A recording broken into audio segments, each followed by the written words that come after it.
This is one of the most crucial things for us to learn out of integrals. It's called u-substitution. It's figuring out how to do chain rule in reverse. So we're going to go through a bunch of examples, and I figured it'd be good to have a video evidence. Taking antiderivatives of something like this, at this stage in the game, we would need to FOIL that out 30 times and then take each of the, it's no. Why we wouldn't want to do that. Or this one, we don't currently have a way to handle that, including this. And the reason why is I have to think backwards and go, what did I take the derivative of to get sine of 2x? And if we were to, for this one, if we were just to go, well, it's probably just like negative cosine of 2x plus c. If we think about that and we take the derivative of this, do we get back what we started with? Well, let's see. We wind up getting negative cosine turns into positive sine, so that's fine. The 2x stays, the c goes away. Oh, but then I have to multiply this by 2 because of the chain rule. And so it failed. And so we need to develop an anti-chain rule. And that's what u-substitution is called. So I'm going to go through the mechanics of it. First, I'm going to skip this. So this slide really explains how to do chain rule. I'm going to just do this from scratch. So we look at this and we see something cubed and we go, no, I can't. I would need to cube this out to take the antiderivative. Or to integrate this, if this was just something to the third power, I know how to take that antiderivative. So what I'm going to do is I'm going to call x squared plus 1. I'm going to substitute in something for, I'm going to call this u.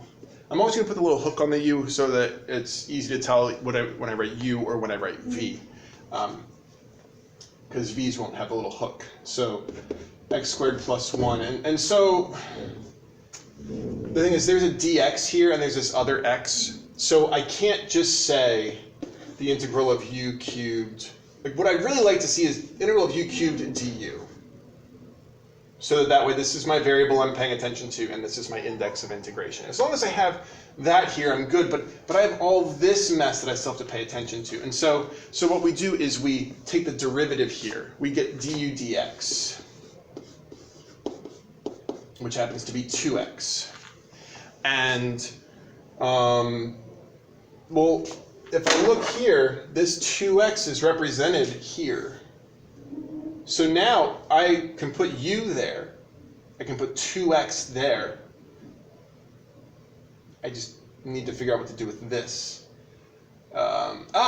Well, this says du, it's really du divided by dx. So if I multiply both sides by dx, I will have du is equal to 2x dx. And now I have 2x dx, 2x dx. I can replace 2x dx with what it equals. So now I can get, this is u cubed du. This is a simple integral. So now I have u to the 4th divided by 4 plus c, easy peasy.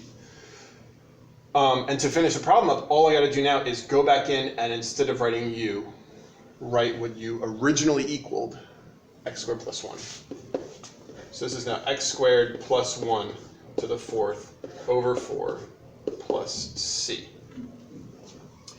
And that's, at its most basic, that is how u-substitution helps us take integrals of things that we couldn't before.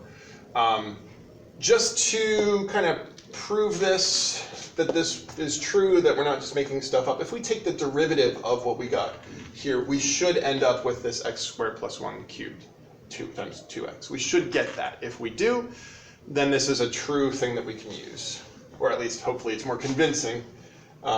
So the first thing I'll do, I'll bring the 4 down, change it to a 3, keep it divided by 4, leave the insides alone, x squared plus 1, then multiply by the derivative of the inside, which is 2x.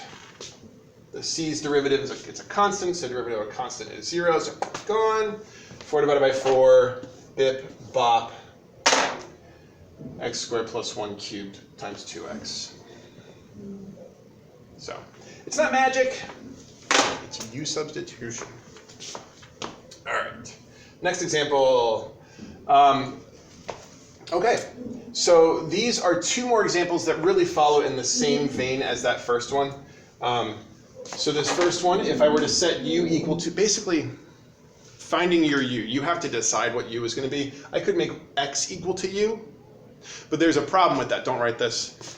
If I say u is equal to x, and I say du dx is equal to 1, so du is equal to 1 dx, that lets me replace this and this, but then I still have this other stuff with x's. This is what we would call an inconvenient u. We want to pick a much more convenient u than that. So my recommendation is to look the farthest inside parentheses that you can. The farthest inside any parentheses, I have parentheses here, I have 3x squared plus 1. If I set that equal to u, then I get du dx is equal to 6x. And so du is equal to 6x dx. Now, you might still have a problem with this. It's a little bit frustrating because du winds up being equal to extra stuff as well as this x dx. That 6 is extra, so we need to get rid of that. We need to balance this so that I can get rid of x dx. So I'm essentially solving for x dx. So we'll divide both of these sides by 6. You could say du over 6 or 1/6 du, whatever you're more comfortable with.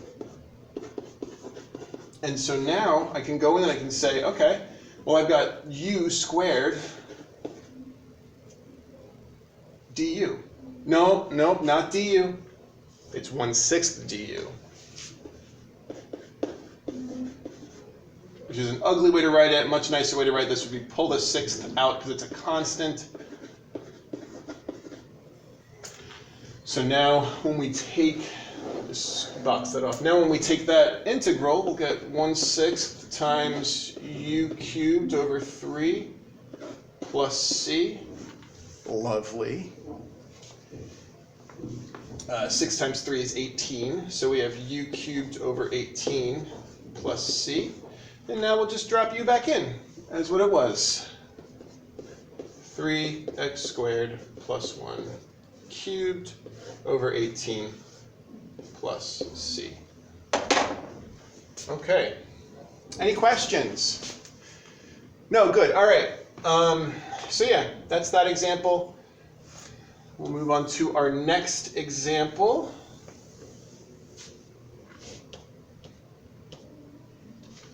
So our next example, u to the 30th, right? We see something to the 30th power. So if I set u equal to 4x plus 1, then du, you know what? Instead of writing du dx and multiplying both sides by dx, it's most of the time when I do these, I just write du, take the derivative, slap the dx on the end. Pretty common practice to do that. So, yeah, and again, I've got the u to the 30th, but I need to get rid of that dx. So I have 4 dx, but that's not what it says regular dx. So I need to get this to say regular dx, which we'll get by dividing by 4. So one of the key things when we do u-substitution is every single x needs to be gone. As long as just u's are left over, then we're able to integrate. So now we'll integrate it. We got our 4th times our u to the 31th over 31th. That's not how that should be said in English. U to the 31st over 31 plus c. 4 times 31, 124. So u to the 31 over 124 plus c. Drop our u back in. 4x plus 1 to the 31 over 124. Hopefully I didn't botch that multiplication. Should be good. All right. So keep going. All right, now we get into slightly more complicated things. These are problems that we have no way to take their integral without u-substitution, which is kind of a lie. Like, you could look at this and go, okay, if I just said it was 3x plus 8 to the, here, I'll show you. So if I was saying, well, I know that like it's something square rooted, so if I don't do u-substitution, I know it's going to be like 3x plus 8 to the 3/2 and then times 2/3. And that's, since that's not going to change. When I take the derivative of this, a 3 is going to pop out of there, and the 3 would pop out onto the top, which would actually cancel that 3. So this should be the antiderivative of that. If you can see that, like same with this one, you know, oh well, I can see that like it was probably just cosine of 5x earlier, or sine of 5x before I took the derivative of it. If I think about that, take this derivative, I get cosine 5x, and then the 5 pops out. So that would be that antiderivative. You absolutely can skip u-substitution. It's just a tool if you can't see it. So let's do these as if we could not see it. So our first one, if I set u is equal to 3x plus 8, then du is going to be 3 dx. And since I only have the square root and the dx, I'll need to divide both sides by 3. So I get 1/3 times the integral, not absolute value, square root of u du. Excuse me. So when I take the antiderivative, remember that's u to the 1/2. So we get 1/3 times u to the 3/2 and divide by that and get 2/3 plus c. Oh, I made a mistake when I was trying to do it in my head. So this, I couldn't see it. I didn't see it. I messed it up. So, but those of you who followed what I was doing earlier, you can see that instead of multiplying by the 3 up front, I should have divided by an extra 3. So now we wind up getting 2u to the 3/2 over 9 plus c. And when we drop our u back in, 3x plus 8.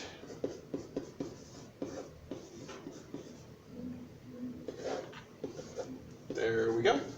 2 times 3x plus 8 to the 3/2 all over 9 plus c. All right, then we get our trig one. So we take our derivative of our trig function. Let me see if I'm actually recording.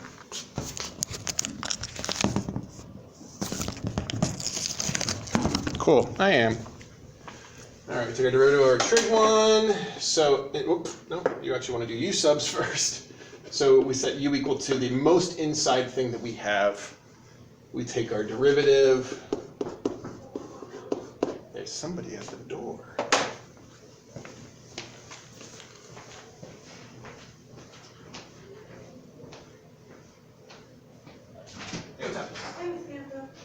Can I borrow one of your calculators? Yeah, go for it. With the little matrix stuff? Yeah, sure. Thank you. No problem, Michaela.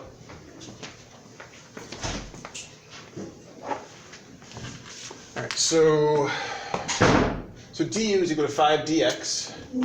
So then when we go in and we replace it, here we actually have the 5 in the dx, so we're able to replace 5 dx with a du. So now we have cosine of u du. Integral of cosine is sine. Drop back in the u value. Hooray! And again, all of these are checkable by taking the derivative. If we take the derivative and we get what we started with, we know that we're right. Okay, so this one starts out looking kind of crazy. So that little hint at the top is a really big hint. I was going to say, let's try 3x.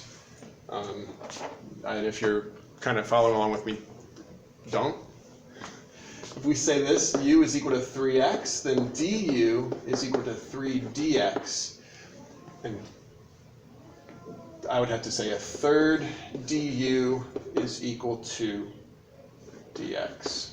When I replace it, I get sine squared u cosine u du with a third out front. And I don't know this integral. I don't know what I took the derivative to get that. And it turns out that going the farthest inside wasn't the most helpful this time. So maybe an alternate form of my recommendation would be, instead of what's the farthest inside, is there something that I can look at where I see its derivative present? And I see that sine has its derivative present, more or less. So if I were to think about this instead as the integral of sine of 3x squared times cosine of 3x, I think that is probably a little bit more apparent now that this does have its derivative present. So this could turn into a u squared situation. So if I set u equal to, if I set u equal to sine of 3x, then du is going to be equal to 3 cosine 3x dx.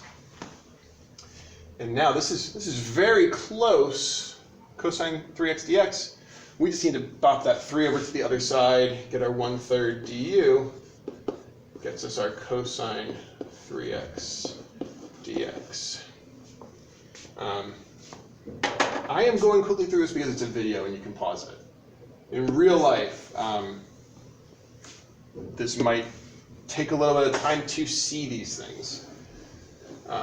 I promise, though, the more of these you do, I say this so much, the more of these you do, the more comfortable you will be, and the more quickly you will see things. But I'll be honest, I was thinking 3x, because I'm doing this fresh right now. I forgot. If I hadn't had that clue there, I would have gone through all that not realizing that it wouldn't help. Also, I've taught this before. So now we go in and we substitute. We can say there's going to be a third out front. We're going to have our u squared.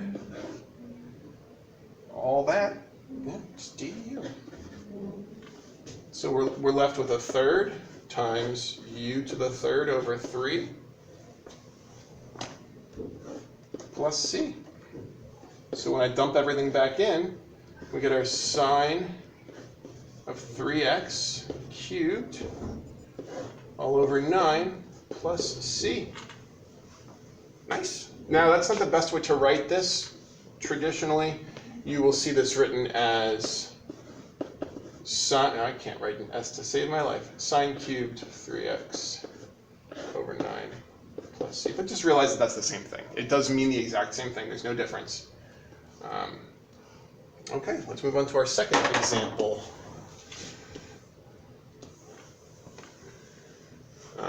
So this one, I have to decide, okay, which one of those is going to be a good u value? If I were to make this u, the derivative is 2, which I don't see. However, this one, the derivative is 2x plus 1. So this is my u value. And again, I could just FOIL this out. But since I know that u is equal to x squared plus x, and so du is equal to 2x plus 1 dx, then all I have to do here is write, this is the integral of u dx. Its antiderivative is u squared over 2 plus c. Drop it back in, x squared plus x squared over 2 plus c. I'm done. I didn't have to FOIL this out and then antiderive each piece. It'll be the same answer, it'll just look different. So that's where like a mathematician would be like, this is the power of u-substitution at work. All right, now to our next one. 1 plus tangent squared times tangent. So at first glance, we may think, well, the derivative of tangent is secant squared. I don't see that. The derivative of this is 2 tangent times secant squared because we have to do chain rule because the 2 comes down. I don't see that. Use the Pythagorean trick of. I can't even use voices right. Use the Pythagorean identity. Thank you, voice that was totally me. So remember that sine squared plus cosine squared is equal to 1. This has tangent, so I remember that sine divided by cosine is tangent. So what? So I'm going to divide them all by that. And remember that, oh yeah, tangent squared plus 1 is equal to secant squared. And so I'm actually able to rewrite this as secant squared times tangent dx. No, that's not u-substitution, but if we then realize, aha, tangent has a derivative of secant squared. So tangent should be my u, because I see its derivative is there. So let's do that. Let's say u is equal to tangent x, and du then is equal to secant squared x dx. So all that is here. Tangent turns into u. This turns into the integral of u du. Poof. So its antiderivative is just u squared over 2 plus c. This is just why am I putting that in parentheses? This is, hear the excitement in my voice. This is just tangent squared over 2 plus c. Literally it. That's not the only way to do this problem. That's how I saw to do this problem. You may decide that you want to distribute here and mess around and see if you can find something else hiding in there. I'm not going to say it won't work, but if you don't get that, then we probably have a problem. Let's see what's next. So, oh yay, hooray, the best. So here's the issue. If I simply use u right now, let's see. I don't see the derivative of that present. So at first glance, this may seem impossible, but it's not. So if we say u is equal to x minus 1, and du is equal to 1 dx, then we are still left with that dirty rat x. And we have to resort to trickery and tomfoolery to eliminate it. Here's the trickery and tomfoolery. We know that u is equal to x minus 1. So what does x equal in that situation? Well, I could add the 1 to both sides and say that x is equal to u plus 1.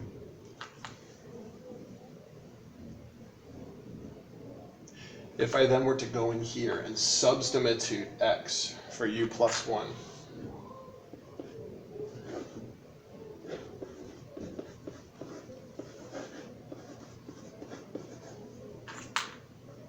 but Mr. Canfield, I can't take that integral. Let's distribute.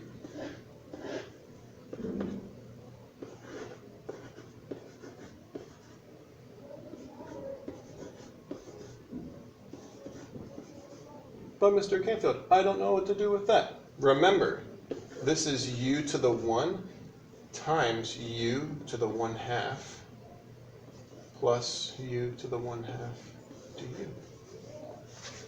But Mr. Canfield, why are you talking like this? Shut up. Sorry. So here, what's really happening? This is really u to the 1 plus 1/2, so it's 3/2. So this is the integral now of u to the 3/2 plus u to the 1/2 du. Now it's an easy antiderivative. We get u to the 5/2 times 2/5 plus u to the 3/2 times 2/3 plus c. and we can drop back in our x plus, right? Hold on. X minus 1.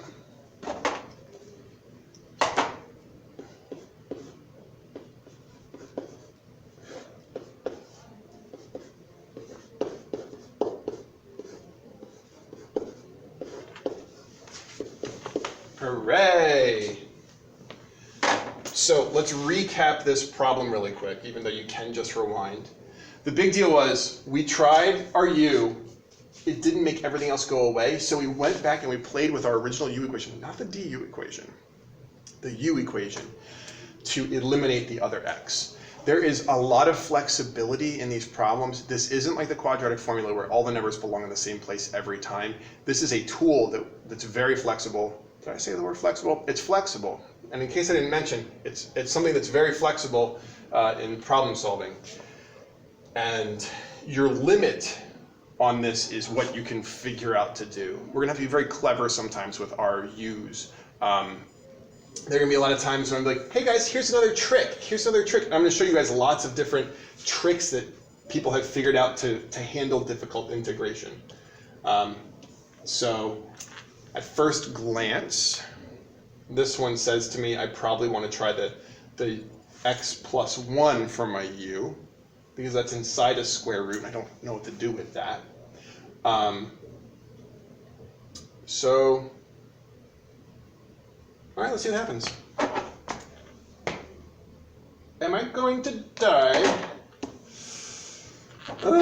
He said apprehensively. All right, u is equal to x plus 1. So du is equal to dx.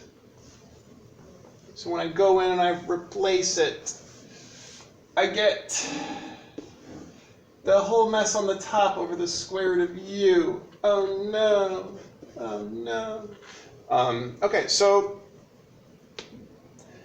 yeah, looks like we're gonna have to drop u's in here. So what we're doing, x plus 1 inside a square root is not something we can deal with, as it's not just x to a power, but the square root of u, that is just u to a power, and so it makes handling it a lot easier.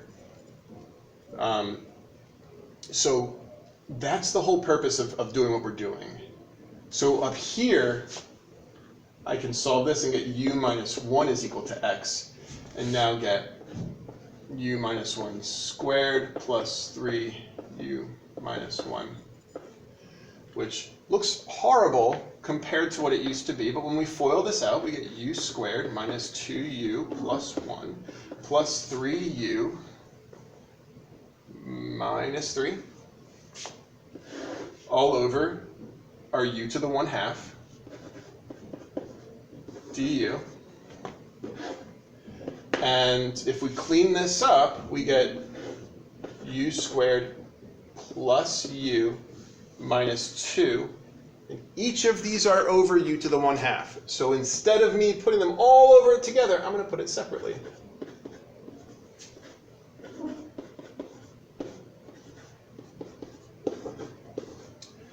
Then I'm going to clean it up. That's 2 minus 1/2. That's 1 1/2. That's 3/2. So it's really the integral of u to the 3/2. Plus, that's 1 minus 1/2. That's 1/2. U to the 1/2. Minus 2u to the negative 1/2 du. Simple integral. Add 1 to the exponent, divide by the new exponent. U to the 5/2 times 2/5 plus u to the 3/2 times 2/3. Notice my enthusiasm. Minus 2 u to the 1/2 times 2 over 1. It's not 22 though. 2 times 2 over 1. All right, and our final little cleanup, I believe it was, I don't remember. It's x plus 1, okay.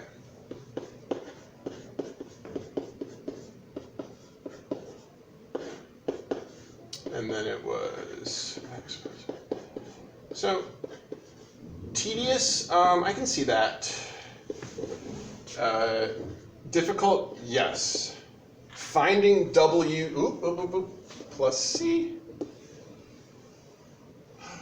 Remembered it on the last one. Okay. Finding w is tough. Don't think for a second that it's easy.